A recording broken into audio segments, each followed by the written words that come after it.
turkey season's over. It's Velvetfest time in the deer woods, and a lot of people are really focusing and turning their attention towards whitetails in the upcoming season. And let's face it, it's less than 3 months away, 2.5 months in a lot of states. And it's about that time of the year. I mean, I get itchy this time of year. I'm on whitetail properties. I've probably been on 70 since December, and I can't wait for deer season. We're getting ready for that. Part of that is sticking out trail cameras. And I wanted to talk about, there's so many people getting out in the woods right now and they're scouting and they're noticing whitetails, they're noticing where big bucks are at. And you can't help but notice those big velvet clad monsters that are starting to really pop up throughout the country. And I wanted to talk about that. You know, we're excited to get out in the woods right now, but I want you to temper your scouting findings and what you're discovering out in the whitetail woods right now as it relates to hunting this fall. There's 5 very misleading summer whitetail signs that I find going on right now in the whitetail woods, and then that progresses into the late summer, early September time. The first one, we all love to put these out. I love these. We just stuck 4 in this area because we're completing a camera test to show you guys how to not spook deer and what 4 trail camera setups and different varieties of how 1 or 2 of those spook deer more than the others.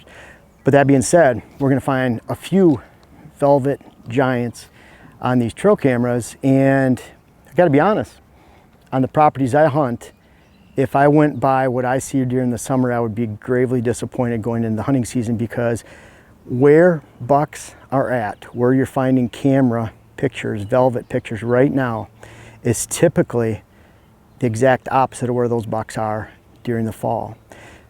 Whitetail bucks need a completely set of different habitats right now for the summertime than they do during the fall. Part of that is they want cool overstory and shade, and they want summer food sources. Right down the valley, right over here, there's hay, alfalfa, and soybeans growing, and the deer just have all they need out in those fields, and that's where they're feeding, and all that food is gone when it gets into October, November. It's either harvested, dead, stemmy, picked, whatever it is, it's gone.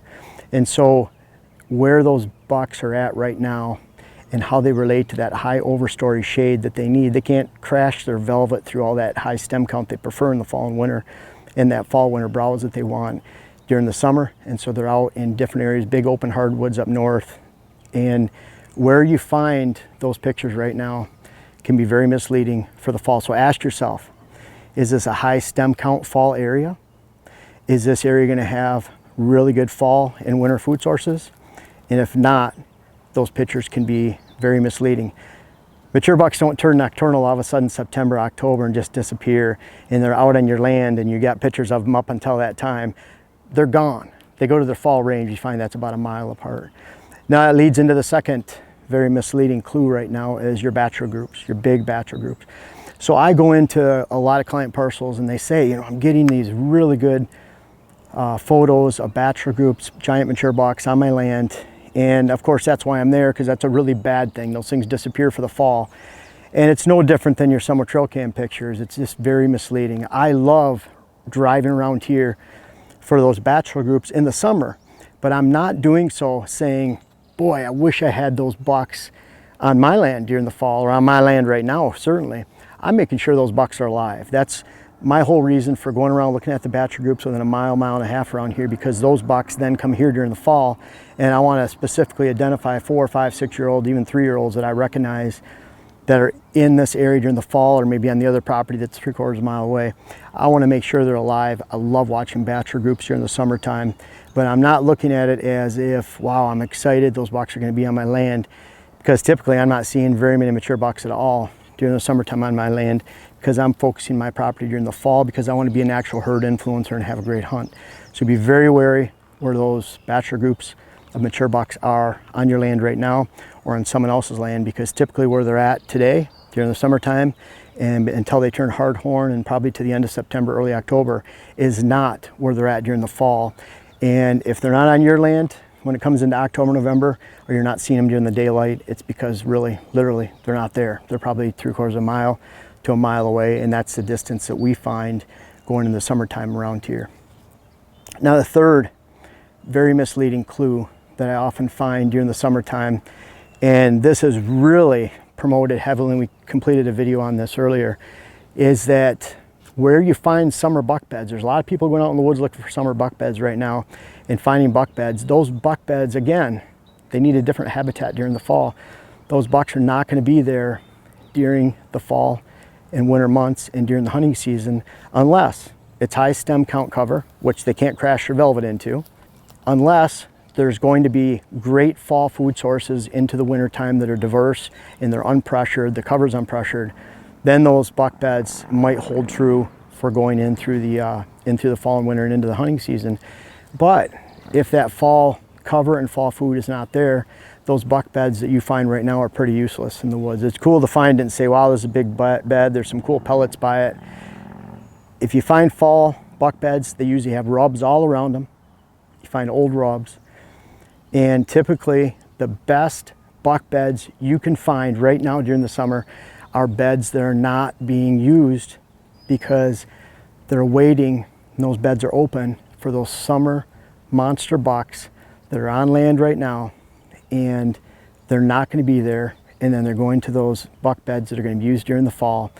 And so if you find buck beds in the woods right now that aren't being used, and you have all those rubs around, it's a nice flat spot, it's behind food, fall doe group bedding, and it doesn't matter what the direction is. Don't ever believe the bucks always bed down on the downwind side of mature does, doe family groups. That's a lot of hogwash rubbish. It sounds good, but it's not true. You're gonna fool yourselves and it'll hurt your hunt. But you have food, screening, doe beds, and buck beds. The beds that you find right now that are unused, surrounded by high stem count and a lot of rubs, those are the ones you need to pay attention to. Now fourth, and this is very misleading, is where those batcher groups of bucks are and where those bucks are during the summertime. As soon as they turn hard horn in early September, they're going to be making a lot of whip rubs. And by whip rubs, I mean they're making rubs on small saplings, small trees. They're just, it's almost like, I wonder sometimes if it itches, and they're just trying to get that velvet off, and they're scratching on all that low brush, skinny brush. You'll find rubs like that, and as they go a couple weeks later, it might even be on large trees. You're going to find a lot of those rubs are very misleading because, again, the bucks are leaving. And this is a common theme. I hope you're seeing this. The bucks are leaving. They're leaving from their summer habitat to their fall winter habitat. With those early season rubs, they're very misleading. You're going to find shavings and shreds of that bark and tree on top of the leaves. You can notice that, and then when it goes into after the leaves fall and you get that new leaf debris in the end of October, you'll find those early season rubs in January, February, March scouting, because all those shavings and tree bark, all those pieces are located under this year's leaf fall. Figure most leaves around here fall in mid-October, end of October, early November. A lot of rubs taking place, of course, during the rut. And so you can really tell a lot of difference between those early season rubs that are going to be located on field edges, fence rows, next to alfalfa, next to soybeans, next to big maple hardwoods, open hardwoods up north, areas that bucks can get away. It's cool, they're away from bugs, they can eat leaves. They eat a lot of leaves up in those northern settings, low brush leaf debris and growth, briars. And so big difference from those early season rubs versus middle season rubs and late season rubs. You can tell that all in January, February, but sometimes it's very misleading. You go in early September, mid-September, you find these giant rubs. It tells you where a buck once was, but probably where he's not going to be in the fall. Fifth, and this is the final one we'll talk for right now, because there's a lot of misleading information and stuff that you'll find in the woods right now during the summer, is when you get into early September and mid-September, white oak acorn production in various areas, and I can think of this in southern Ohio, I can think of some really good white oak stands. They're full of rubs and scrapes mid-September, end of September. And we're talking maybe a 10, 15 acre area of really nice white oak production on a southwest facing slope, bench. I can picture it right now. I love that area, but extremely misleading, and I've been caught in that misleading information too. Very open, lots of rubs and scrapes in that area, early scraping, lots of activity, but no bucks there because all the white oak acorns are gone by early October in a lot of areas, and that can be very misleading. Don't get caught in that trap of that late summer acorn production and thinking, boy, I'm gonna hunt in this spot because of all this sign. And again, low stem count, meaning open hardwood mature, no food, so those bucks are moving. They might relate to the edges of that. I spent too many hours sitting in a spot like that, a couple spots like that I know of on a giant public land tract down in southern Ohio, and really not finding a lot of whitetail currently. They were there before when I was hunting. So those are 5 areas. You know, you can really pay attention to your trail cameras, pay attention to those bachelor bucks, pay attention to finding those buck beds, even those early season rubs, and then finally acorns. Pay attention to all of that, but make sure you relate that to fall and winter and ask yourself one hard question. Is there going to be fall or winter habitat in this location? Does it make sense that these deer will still be in that location come fall and into hunting season? Most of the time it makes no sense at all, and I hope you consider that when you're creating your summer scouting activities right now. I want you guys to find success. That's what this is all about. And hey, if you haven't checked out my books online on my website, they're on Amazon too. I encourage you to check them out. And we talk about all these strategies, or I talk about all the strategies in the books. I have a couple more books coming out this year, and I can't wait to bring them to you. I hope you love this information, and don't be caught up in this summer whitetail craze that's going on right now at the beginning of Velvetfest. And just make sure you're enjoying the whitetails like we do all summer. Enjoy finding those velvet clad giant bucks, but really ask yourself that hard question. Are these going to bucks? Does it make sense they're going to be here during the fall and winter? And if not, find out where they're at, find out where they're moving, why, and you could have a great hunt and experience a great herd this hunting season.